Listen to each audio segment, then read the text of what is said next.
Halo semua, perkenalkan nama saya Kadarista Ariantini. Saya kelas Ilkom 4B dan NIM saya yaitu 2012061033. Nah, pada video kali ini saya akan menjelaskan tentang sejarah dari bahasa Sanskerta. Tentu dari kalian ada yang belum tahu kan? Yuk simak video ini sampai akhir. Stay tune. Sejarah dari bahasa Sanskerta. Nah, tahukah kalian tidak begitu banyak temuan ataupun peninggalan sejarah terkait asal-usul dan perkembangannya bahasa Sanskerta. Diperkirakan bahasa Sanskerta muncul pada periode 1750 sampai dengan 500 sebelum Masehi, di mana pada masa itu bangsa Indo-Arya tinggal dan menetap di India Utara. Nah, bahasa ini berkembang di Asia Selatan setelah moyangnya bahasa Indo-Arya mengalami akulturasi di wilayah barat laut Asia Selatan pada zaman perunggu. Bahasa Sanskerta masih mempertahankan ciri-ciri bahasa Indo-Arya kuno. Bentuk kunonya adalah bahasa Weda yang ditemukan dalam Rigveda yang disusun oleh masyarakat suku Indo-Arya. Bahasa Weda ini berakulturasi dengan bahasa kuno yang telah ada di anak benua India, sehingga menjadi cikal bakal bahasa Sanskerta. Bahasa Indo-Arya menggunakan bahasa Sanskerta untuk berkomunikasi kepada sesamanya. Nah, hal ini menunjukkan bahwa bahasa Sanskerta menjadi bahasa tertua di dunia. Perseberangannya sangat luas hingga mempengaruhi beberapa kosakata bahasa di Eropa. Salah satunya yaitu bahasa Inggris. Nah, banyaknya kemiripan ini membuat para ahli terkejut dan juga membuktikannya adanya ikatan historis yang cukup kuat. Nah, kemiripan tidak lepas dari migrasi bangsa Arya yang menyebar ke India dan meluasnya keluar India. Nah, adapun karya sastra bahasa Sanskerta fungsinya yaitu sangat besar, yakni sebagai bahasa ibadah agama Hindu dan juga Buddha. Nah, bahasa ini juga banyak memengaruhi bahasa modern India. Nah, maka dari itu tidak heran apabila bahasa Sanskerta digunakan dalam beberapa karya sastra besar di India seperti Caturveda, Ramayana, Mahabharata, Garudeya, Jataka. Nah, adapun sejarah perkembangan bahasa Sanskerta yang menyebar ke Indonesia. Dari India, bahasa Sanskerta menyebar ke berbagai wilayah dan sampai ke Indonesia pada sekitar awal abad ke-5. Nah, setelah dibawa oleh pendeta dari India. Nah, pendapat ini dibuktikan dari perkembangannya kerajaan kuno bercorak Hindu di Indonesia seperti Kutai, Tarumanegara, dan juga Mataram kuno. Adapun peninggalan dari kerajaan kuno tersebut berupa beberapa prasasti yang ditulis menggunakan bahasa Sanskerta. Meski pernah digunakan oleh kerajaan-kerajaan bercorak Hindu di Indonesia, bahasa Sanskerta mulai ditinggalkan pada sekitar abad ke-14. Nah, penyebabnya adalah runtuhnya kerajaan yang bercorak Hindu yang digantikan dengan kerajaan yang bercorak Islam. Nah, sekian penjelasan dari saya terkait dengan sejarah perkembangan dari Halo teman-teman, perkenalkan nama saya Ketut Ayusri Indrawati dengan NIM 2012061035. Oke, di sini saya akan melanjutkan menjelaskan yaitu ciri-ciri bahasa Sanskerta. Nah, dalam bahasa Sanskerta perlu kita ketahui apa saja sih ciri-ciri bahasa Sanskerta itu yang memiliki ciri khas khususnya dalam bahasa Sanskerta. Jadi mau tahu kan seperti apa ciri-cirinya? Jadi tetap ikuti kami ya. Oke, di sini saya mendapatkan 5 ciri-ciri yang bisa kita temukan. Yang pertama itu ada mempunyai 8 tata bahasa, mengenal 3 jenis kelamin atau gender, ada 3 jenis jumlah, memiliki skema dasar, dan yang terakhir itu mempunyai hukum sandi. Oke, langsung saja untuk ciri-ciri yang pertama. Dalam bahasa Sanskerta, terdapat 8 tata bahasa yang membedakannya dengan bahasa lainnya. 8 yang dimaksud yaitu yang pertama ada tata bahasa berupa nominatif. Tata bahasa nominatif merupakan tata bahasa yang merujuk pada kata benda. Nominatif dalam pola bahasa pada pembentukan kalimat tertentu menunjukkan posisi sebagai subjek. Yang pada intinya, nominatif merupakan kelas kata untuk semua jenis atau unsur yang dapat dibedakan.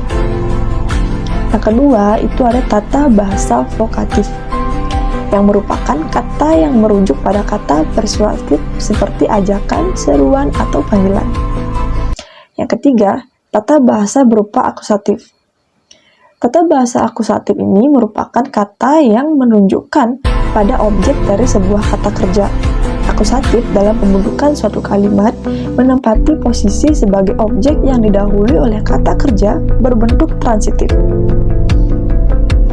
Jadi, sehingga akusatif dengan kata kerja transitif harus saling berdampingan karena keduanya saling mempengaruhi. Yang selanjutnya, tata bahasa instrumentalis. Tata bahasa instrumentalis yang merujuk pada alat. Pada kalimat bentuk pasif, kata benda yang menyebut pelaku merupakan instrumentalis. Yang selanjutnya itu ada tata bahasa datif, yang merujuk pada kata tunjuk yaitu kepada, seperti, atau untuk. Yang selanjutnya tata bahasa berupa ablatif, yang merujuk pada asal-usul sesuatu atau objek yang mampu menggerakkan sesuatu. Yang selanjutnya tata bahasa generatif, yang merujuk pada kata yang menunjukkan kepemilikan atau kepunyaan. Yang terakhir itu ada tata bahasa lokatif, yang merujuk pada kata keberadaan sesuatu atau merujuk letak sesuatu di tempat tertentu. Jadi itu ke-8 tata bahasa dalam ciri-ciri yang pertama ya teman-teman. Langsung saja kita yang ciri-ciri yang kedua, yaitu mengenal 3 jenis kelamin atau gender. Ada 3 jenis kelamin atau gender yang dikenal dalam Sanskerta, yaitu maskulin yang merupakan laki-laki, feminim pada perempuan, serta netral. Penggunaannya biasanya pada benda-benda yang dapat dibedakan menurut gendernya. Netral di sini berarti kata benda yang dimaksud dapat melekat pada laki-laki atau perempuan. Kata benda yang berakhiran A tapi pendek merupakan maskulin atau netral. Sedangkan yang berakhiran A panjang maka hampir bisa dikatakan feminim. Dan yang ketiga, ciri-cirinya yaitu ada 3 jenis jumlah. Ada 3 jenis jumlah dalam tata bahasa Sanskerta untuk membedakan suatu benda, yaitu singular untuk benda yang berjumlah 1, dualis untuk menunjukkan 2 benda, dan sedangkan jamak yang menunjukkan jumlah seperti 2 kata. Dan yang keempat, ciri-ciri yang keempat ini memiliki skema dasar, yaitu skema dasar di sini sebagai tanda untuk membedakan mana kata yang termasuk singular, dualis, dan jamak. Skema dasar inilah yang digunakan dalam membentukkan kata dalam 8 bahasan seperti yang kita sampaikan tadi. Dan yang terakhir yaitu mempunyai hukum sandi. Hukum sandi yang dimaksud yaitu perubahan kata yang terjadi baik itu di awal, tengah, maupun di akhiran, karena adanya pengaruh bunyi yang hampir mirip. Ada 2 jenis hukum sandi, yaitu sandi dalam dan sandi luar. Sandi dalam adalah kata dasar yang bergabung dengan imbuhan tertentu, sedangkan sandi luar adalah 2 kata dasar yang bergabung menjadi 1 kata yang utuh. Istilah yang dapat ditemukan dalam bahasa Jawa kuno atau dalam bahasa Indonesia, beberapa contoh yang termasuk sandi dalam pada bahasa Jawa yaitu yang pertama, omah yang berarti rumah terbentuk dari 2 unsur yaitu a yang ditambah uma menjadi omah. Yang kedua, kepingin yang bermakna keinginan terbentuk dari dua unsur, yaitu kapa dan ingin, menjadilah kepengen atau kepingin. Sedangkan yang termasuk sandi luar diantaranya yaitu narendra, gabungan dari kata nara dan indra, atau serta werkudara, yang gabungan dari weku dan udara. Nah, jadi itu yang bisa saya sampaikan, dan mohon maaf apabila ada kesalahan kata atau kurangnya, saya ucapkan mohon maaf, dan terima kasih sudah menyaksikan video kali ini. Bye bye.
Bhaskaraya Namastuti.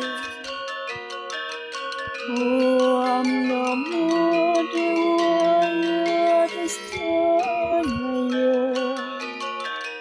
Varvakti Vasivaya Padmasanaka Prastithaya Ada Nareswarya Namo